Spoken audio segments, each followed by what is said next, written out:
আসসালামু আলাইকুম viewers, welcome back. আজকের ভিডিও টপিক হচ্ছে SDS পেজ, যেটা ফুল ফর্ম দাঁড়ায় sodium dodecyl sulphate polyacrylamide gel electrophoresis. এই ইলেক্ট্রোফোরেসিস টেকনিকটা স্ল্যাব জেল প্রিন্সিপাল ফলো করে, অর্থাৎ কেমিক্যাল জেলকে মলিকুলার সিভ হিসেবে ইউজ করে ম্যাক্রোমলিকুলকে সেপারেট করা হয়। বিভিন্ন ধরনের ম্যাক্রোমলিকুল এটার মাধ্যমে সেপারেশন পসিবল, বাট এটা মেইনলি প্রোটিন ইলেক্ট্রোফোরেসিসের জন্য ইউজ করা হয়, যেখানে মধ্যে প্রোটিন মলিকুল এক্সক্লুসিভলি এদের মলিকুলার সাইজের বেসিসে সেপারেট হয়। যেটা হচ্ছে এই টেকনিকটার একটা স্পেশালিটি, কারণ প্রোটিন মলিকিউল নেচারে অ্যাম্ফিফিলিক হয়, অর্থাৎ পিএইচের উপর ডিপেন্ড করে প্রোটিন মলিকুলের যে নেট চার্জ এটাও হচ্ছে চেঞ্জ হয়ে যায়।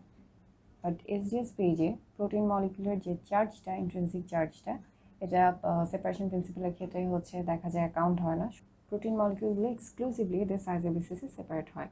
সো এসডিএস পেজ এই কাজটা কীভাবে করে সেটা জানার আগে আমি পলিঅ্যাক্রিলামাইড জেল ইলেক্ট্রোফোরেসিসটা কী সেটা সম্পর্কে হচ্ছে হালকা একটু ব্যাকগ্রাউন্ডটা বলি।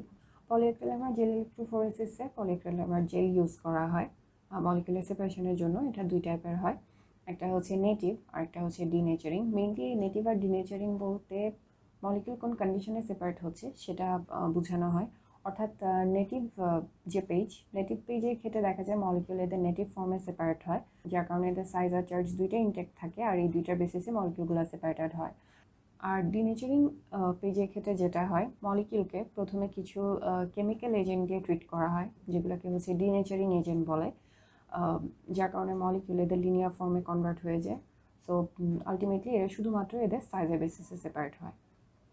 এসডিএস পেজে সেকেন্ড ক্যাটাগরিটাতে পড়ে, অর্থাৎ এটা এক ধরনের ডিনেচারিং পেজ, যেটার মধ্যে কেমিক্যাল এজেন্ট ইউজ করে প্রোটিন মলিকিউলকে লিনিয়ার ফর্মে কনভার্ট করা হয়। এই কেমিক্যাল এজেন্টগুলো দুই ধরনের হয়, এক ধরনের রিডিউসার আর সারফেক্টেন্ট ইউজ হয়। প্রথমে আসে রিডিউসারের কথা, যেমন হচ্ছে মার্কেপ্টো ইথানল, অথবা এটাকে বিটা মার্কেপ্টো ইথানলও বলা হয়। এই মার্কেপ্টো ইথানলের কাজ হচ্ছে প্রোটিন মলিকুলের মধ্যে যে ফোল্ডিংগুলো থাকে, এই ফোল্ডিংগুলোর জন্য রেসপন্সিবল হয় হচ্ছে ডাইসালফাইড বন্ড। মার্কেপ্টো ইথানল এক ধরনের কেমিক্যাল সিজার হিসেবে কাজ করে, যেগুলো হচ্ছে এই ডাইসালফাইড বন্ডগুলোকে ডিসলভ করে ফেলতে পারে। এই ডাইসালফাইড বন্ডগুলো ডিসলভ হয়ে যাওয়ার কারণে প্রোটিন মলিকুলের যে ফোল্ডেড স্ট্রাকচারটা এটা কমপ্লিটলি আনফোল্ড হয়ে যায়। মার্কেপ্টো ইথানল ছাড়া আরও বেশ কিছু রিডিউসার থাকে যারা প্রোটিন মলিকুলের ডাইসালফাইড বন্ড ডিসলভ করতে পারে, যেমন হচ্ছে টিসিইপি অথবা ডিডিটি। সেকেন্ড আরেকটা যে কেমিক্যাল ইউজ হয় সেটা হচ্ছে সোডিয়াম ডোডিসিল সালফেট, অর্থাৎ এসডিএস, যেটার কারণে এই ইলেক্ট্রোফোরেসিস টেকনিকটাকে এসডিএস পেজ বলা হয়। এটা এক ধরনের সালফেক্টেন্ট যেটা সোডিয়াম লরেল সালফেট নামেও পরিচিত। কেমিক্যালি এটা এক ধরনের সিনথেটিক সল্ট, যেটার মধ্যে হচ্ছে একটা 12 কার্বন চেইন সালফেট গ্রুপের সাথে অ্যাটাচ থাকে। এই কার্বন চেইনের সালফেট গ্রুপের যে রিজিয়নটা, এটা হচ্ছে সালফিউরিক অ্যাসিড আর ডোডিসিল অ্যালকোহলের অ্যাস্টার, যেটা হচ্ছে সোডিয়াম আয়নের সাথে কানেক্টেড থাকে। এই হাইড্রোকার্বন তেলটা নেচারে হাইড্রোফোবিক হয়, যেটা হাইড্রোফিলিক রিজিয়নের সাথে কানেক্টেড থাকে। এই দুটো রিজিয়নের কারণে এই মলিকিউলটা অ্যানায়নিক ডিটারজেন্ট হিসেবে বিহেভ করতে পারে, যার কারণে এসডিএস মলিকিউল যখন সলিউশনের মধ্যে যায় তখন এটা মাইসেলি স্ট্রাকচার গঠন করে। অর্থাৎ যে হাইড্রোফিলিক রিজিয়নগুলো এগুলা বাইরের দিকে থাকে, আর হাইড্রোফোবিক যে রিজিয়নগুলো এগুলো একসাথে মাঝখানে বাইন্ড করে হাইড্রোফোবিক কোর তৈরি করে। সো 3D স্ট্রাকচার যদি হচ্ছে আমরা অবজার্ভ করি তাহলে জিনিস এরকম হয় যে মাঝখানে হাইড্রোফোবিক যে রিজিয়নগুলো এগুলো একসাথে হচ্ছে কোরটা তৈরি করে। হাইড্রোফিলিক রিজিয়ন বা হাইড্রোফিলিক যে হেডগুলো এগুলো ওয়াটার মলিকুলের সাথে সারফেসে হচ্ছে ইন্টারাক্ট করে। সো এখন যদি সলিউশনের মধ্যে এসডিএস মলিকুলের সাথে প্রোটিন মলিকিউল দেওয়া হয়, তাহলে এসডিএস মলিকিউল প্রোটিন মলিকুলের যে হাইড্রোফোবিক সারফেস এর সাথে বাইন্ড করে প্রোটিন এসডিএস কমপ্লেক্স তৈরি করবে। যেহেতু এসডিএস মলিকুলার চার্জ নেগেটিভ আর এটা যদি এন্টায়ার প্রোটিনকে কোট করে থাকে, তাহলে আমরা প্রোটিনের সারফেসের চার্জটা শুধু দেখতে পাবো, যেটা হচ্ছে নেগেটিভ হবে। কারণ এসডিএসে প্রোটিন মলিকুলের সাথে বাইন্ড করার একটা হাই অ্যাফিনিটি থাকে। দেখা যায় পার গ্রাম প্রোটিন মলিকুলের সাথে 1.4 গ্রাম এসডিএস বাইন্ড করতে পারে, অর্থাৎ অ্যাপ্রক্সিমেটলি একটা এসডিএস মলিকিউল 2টা অ্যামিনো অ্যাসিডের সাথে বাইন্ড করতে পারে।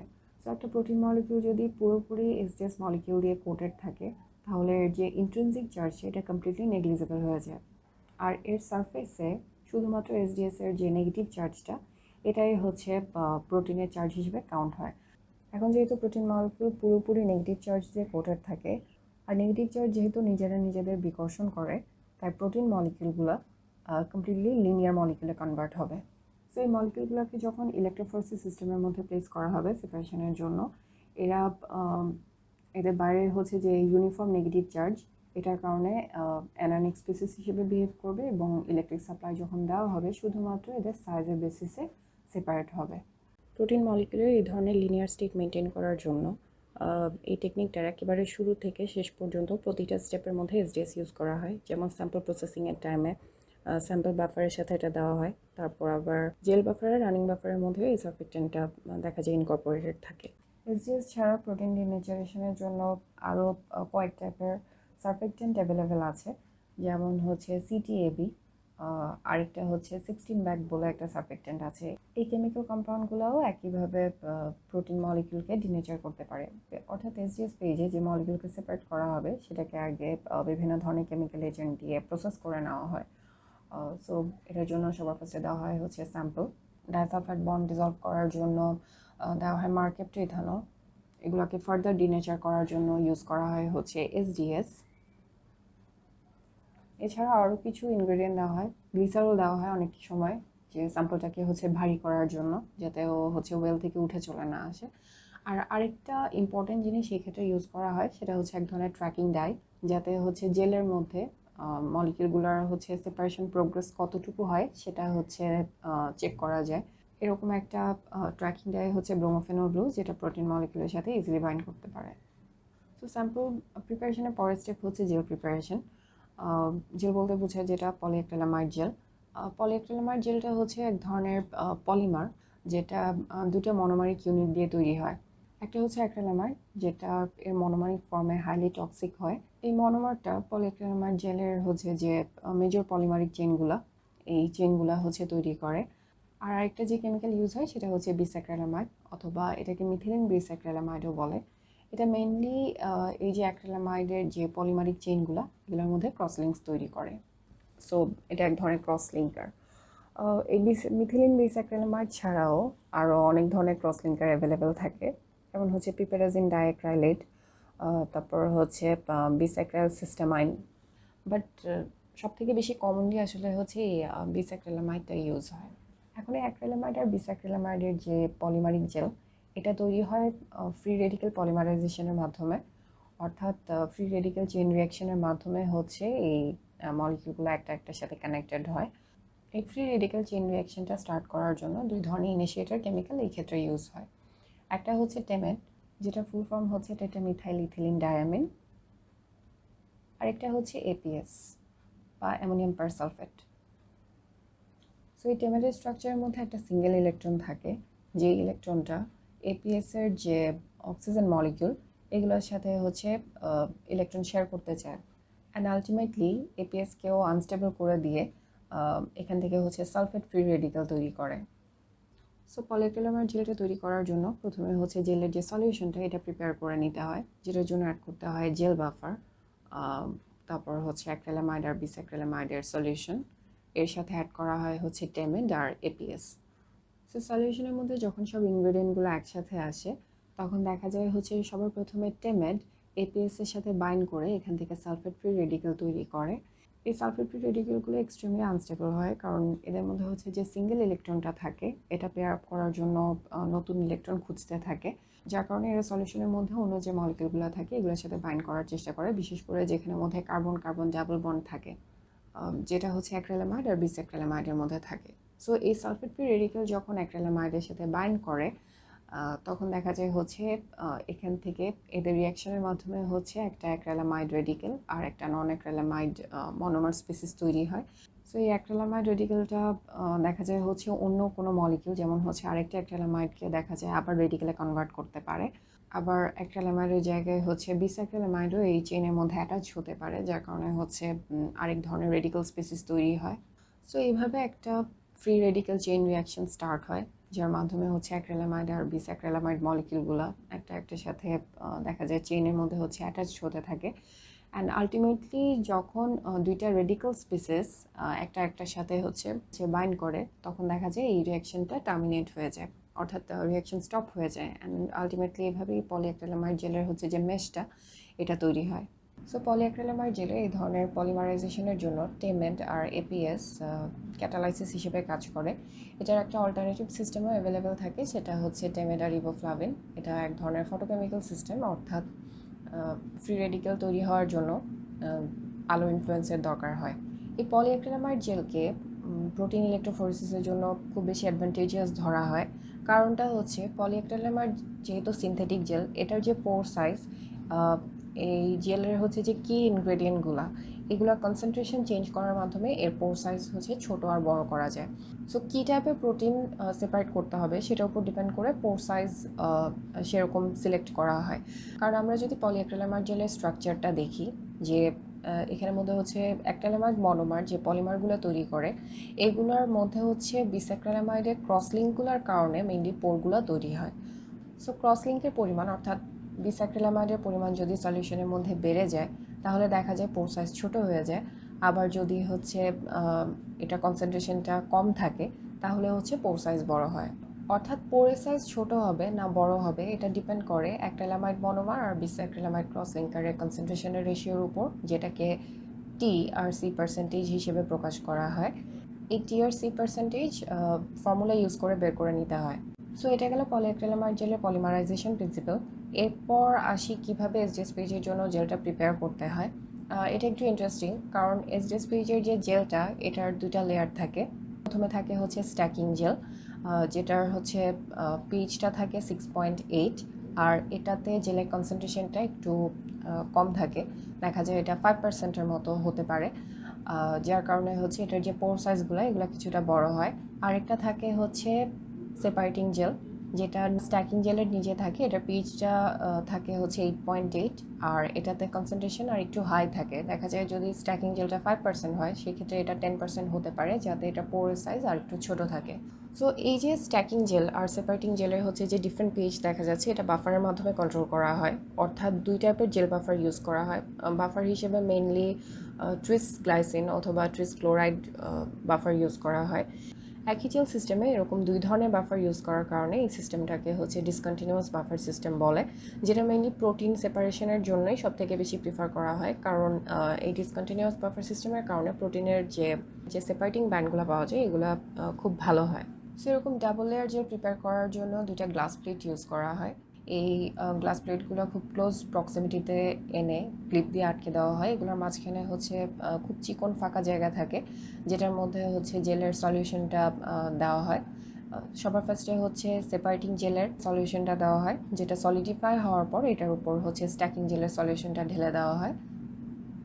এই স্ট্যাকিং জেলের লেয়ারটা লিকুইড থাকা অবস্থায় এখানে কমপ্রেস করে দেওয়া হয়, যাতে সলিডিফাইড জেলের মধ্যে হচ্ছে স্যাম্পলের জন্য ওয়েল ক্রিয়েট হয়। এরপরে সলিড জেলটাকে গ্লাস প্লেট সহ বাফার রিজার্ভারের মধ্যে দেওয়া হয়। এখানের মধ্যে হচ্ছে রানিং বাফারটা থাকে, আর রানিং বাফার হিসেবে ট্রিসগ্লাইসিন বাফারটাই সব থেকে কমনলি ইউজ করা হয়, বাট এটা ছাড়াও বিস্ট্রিস ক্লোরাইড অথবা ট্রিস অ্যাসিটেট বাফারও ইউজ করা যায়। এরপর ওয়েলগুলোর মধ্যে স্যাম্পল দিয়ে দেওয়া হয়। আর ফাইনালি এই বাফার রিজার্ভারকে ইলেকট্রিক পাওয়ার প্যাকের সাথে হচ্ছে কানেক্ট করা হয় আর ইলেকট্রিক সাপ্লাই দেওয়া হয়, যাতে ইলেকট্রোফোরেসিস স্টার্ট হয়ে যায়, যেখানের মধ্যে স্যাম্পলগুলো উপর থেকে নিচের দিকে আস্তে আস্তে মাইগ্রেট করতে থাকে। এখন এটা সেপারেশন প্রিন্সিপালটা সম্পর্কে বলি। এই টোটাল সিস্টেমটার মধ্যে 3 ধরনের স্পিসিস থাকে। একটা হচ্ছে ক্লোরাইড, তারপর থাকে হচ্ছে স্যাম্পল, যেগুলো এখানে অ্যানানিক স্পিসিস হিসেবে থাকে, আর থাকে গ্লাইসিন। এটা মেইনলি জেল বাফারের মধ্যেও থাকতে পারে অথবা রানিং বাফারের মধ্যে থাকে। গ্লাইসিনের একটা স্পেশালিটি হচ্ছে এটা এক ধরনের জুইটার আয়ন, অর্থাৎ পিএইচের উপর ডিপেন্ড করে গ্লাইসিনের যে চার্জ এটা হচ্ছে চেঞ্জ হয়। দেখা যায় হচ্ছে অনেক হাই পিএইচে গ্লাইসিন এক্সট্রিমলি নেগেটিভ হয় আর লো পিএইচে এক্সট্রিমলি পজিটিভ, আর যত হচ্ছে নিউট্রাল পিএইচের কাছাকাছি যায় গ্লাইসিনের এই চার্জ তত নিউট্রালাইজ হতে থাকে। SDS-PAGE যে স্ট্যাকিং জেলটা থাকে এটার পিএইচটা থাকে 6.8, অর্থাৎ এখানের মধ্যে যেহেতু এটা অলমোস্ট নিউট্রাল পিএইচের কাছাকাছি, গ্লাইসিনের চার্জও অলমোস্ট নিউট্রাল থাকবে। সো যখন ইলেকট্রিক সাপ্লাই দেওয়া হবে তখন সব থেকে নেগেটিভ ক্লোরাইড আয়নগুলো সব থেকে আগে মাইগ্রেট করবে, আর এরপর হচ্ছে যে অ্যানায়নিক স্যাম্পলগুলো এগুলো আসবে। আর যেহেতু গ্লাইসিনের চার্জ অলমোস্ট নিউট্রাল থাকে তাই এটা মুভমেন্ট হচ্ছে এই স্ট্যাকিং জেলে খুব স্লো থাকে, যার কারণে এটা সবার পিছনে থাকবে। এই ধরনের ডিফারেন্ট চার্জের মুভমেন্টের কারণে দেখা যায় হচ্ছে যে ক্লোরাইড আয়নগুলো সব একসাথে থাকবে আর গ্লাইসিন আয়নগুলো সব একসাথে থাকবে, আর এই কারণে স্যাম্পল মলিকিউলগুলো গ্লাইসিন আর ক্লোরাইড আয়নের মাঝখানে একসাথে দেখা যাবে একটা স্ট্যাক ফর্ম করবে, অর্থাৎ একই জায়গায় একই পজিশনে কনসেন্ট্রেট হয়ে থাকবে। এটার সুবিধাটা হচ্ছে স্যাম্পল মলিকিউলগুলো যখন সেপারেটিং জেলে প্রবেশ করবে তখন এরা একই সাথে প্রবেশ করবে, যার কারণে সেপারেটিং জেলে মলিকিউলগুলো মাইগ্রেশনের জন্য যে টাইমটা পাবে এটা সব মলিকিউলের জন্য সমান হবে, যেটা স্ট্যাকিং জেলের ক্ষেত্রে পসিবল ছিল না। কারণ স্ট্যাকিং জেলের মলিকিউলগুলো ওয়েল থেকে প্রবেশ করে, আর ওয়েলের মধ্যে মলিকিউলগুলো একটা নির্দিষ্ট পজিশনে কনসেন্ট্রেট করে থাকে না, অন্যান্য মলিকিউলের সাথে ছড়িয়ে ছিটিয়ে থাকে। সো এক একটা স্যাম্পল মলিকিউল আসলে এক এক টাইমে দেখা যায় জেলে প্রবেশ করে, কোনোগুলো আগে কোনোগুলো পরে। সো প্রতিটা মলিকিউল আসলে মাইগ্রেশনের জন্য সমপরিমাণে টাইম পায় না। সো এই টোটাল সিস্টেমটার মধ্যে যে স্যাম্পল মলিকিউলগুলো, এগুলোর উপর ক্লোরাইড আয়ন আর গ্লাইসিন এক ধরনের লোকোমোটিভ ফোর্স দিচ্ছে, যেখানের মধ্যে ক্লোরাইড আয়নগুলো লিডিং ইলেকট্রোলাইট আর গ্লাইসিন টার্মিনেটিং ইলেকট্রোলাইট হিসেবে কাজ করছে। এই ওয়ার্কিং প্রিন্সিপালটাকে বলা হয় আইসোটেকোফোরেসিস। এরপর আসে সেপারেটিং জেলের ক্ষেত্রে, যেটার পিএইচটা হাই থাকে 8.8। যেহেতু পিএইচ অনেক হাই, তাই glycine extremely negative charge gain করবে, যার কারণে এটা অন্য দুইটা স্পিসিসকে ক্রস করে সবার আগে চলে আসবে। সো গ্লাইসিন যখন এই দুইটা মলিকিউলকে ক্রস করে সবার সামনের দিকে চলে আসছে মাইগ্রেট করার জন্য, তখন এটা এই স্যাম্পল মলিকিউলের যে স্ট্যাকটা, এটার উপর এক ধরনের লোকোমোটিভ ফোর্স দেয়, যার কারণে সব স্যাম্পল মলিকিউলগুলো একসাথে পুশ হয়ে সেপারেটিং জেলের মধ্যে প্রবেশ করে অ্যান্ড পজিটিভ ইলেকট্রোডের দিকে মাইগ্রেট করা শুরু করে। দেখা যায় যখন ট্র্যাকিং ডাইগুলা একেবারে জেলের এন্ডে চলে আসে, তখন ইলেকট্রিক সাপ্লাই বন্ধ করে দেওয়া হয়, আর এই সেপারেটিং জেলটাকে এরপর ফার্দার প্রসেস করা হয়। সেপারেশনের পরে যে স্ট্যাকিং লেয়ারটা থাকে, এটাকে কেটে সরিয়ে ফেলা হয়, কারণ প্রোটিন মলিকিউলগুলো শুধুমাত্র সেপারেটিং জেলে থাকে, তো এটাই মেনলি প্রসেস করা হয়। এই জেলটা থেকে পরবর্তী স্টেপে দুইটা কাজ করা যেতে পারে। একটা এটা ডিরেক্টলি ওয়েস্টার্ন ব্লট করা যায়, অথবা এই জেলের মধ্যে প্রোটিন মলিকিউলগুলোকে স্টেইন দিয়ে ভিজুয়ালাইজ করা হয়। ভিজুয়ালাইজেশনের জন্য বিভিন্ন ধরনের স্টেইন ইউজ করা হয়, যেগুলো প্রোটিনের সাথে বাইন্ড করতে পারে। সো এরকম অনেক স্টেইনই অ্যাভেলেবেল থাকে, বাট আমি কিছু কমন স্টেইনের নাম বলছি, যেমন কুমাসি ব্লু স্টেইন, যেটা জেলের মধ্যে প্রোটিনগুলোকে ব্লু কালার করে। আরেকটা থাকে ফাস্ট গ্রিন। আরেকটা খুব পপুলার স্টেইন আছে, সেটা সিলভার স্টেইন। এটা ডিটেকশন সেন্সিটিভিটি অনেক হাই। সো এই যে স্টেইনগুলো, এগুলা আসলে পজিটিভ স্টেইনিং করে, অর্থাৎ ডিরেক্টলি এরা প্রোটিনের সাথে গিয়ে বাইন্ড করে। এখানের মধ্যে দেখা যায় যে সিবিবি আর ফাস্ট গ্রিন, এগুলো অ্যানায়নিক ডাই, অর্থাৎ এগুলো প্রোটিনের যে পজিটিভ রিজিয়ন, এগুলোর সাথে বাইন্ড করতে পারে। আর সিলভার স্টেইনটা পজিটিভ চার্জার হয়, সো এগুলো নেগেটিভ রিজিয়নের সাথে বাইন্ড করে। এই পজিটিভ স্টেইনিং ছাড়া আরও এক ধরনের স্টেইনিং অ্যাভেলেবেল থাকে, সেটা নেগেটিভ স্টেইনিং, যেটা করা হয় জিঙ্ক স্টেইনিংয়ের মাধ্যমে।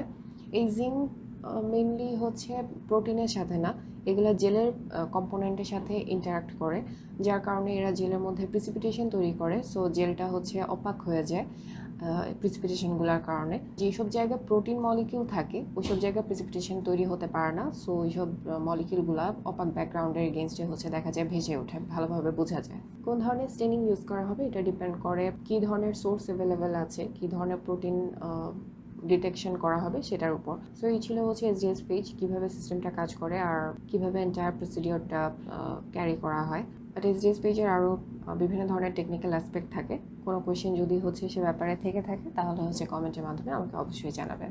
ইনশাল্লাহ পরবর্তীতে অন্য কোনো নতুন টপিক নিয়ে কথা হবে। আল্লাহ হাফেজ।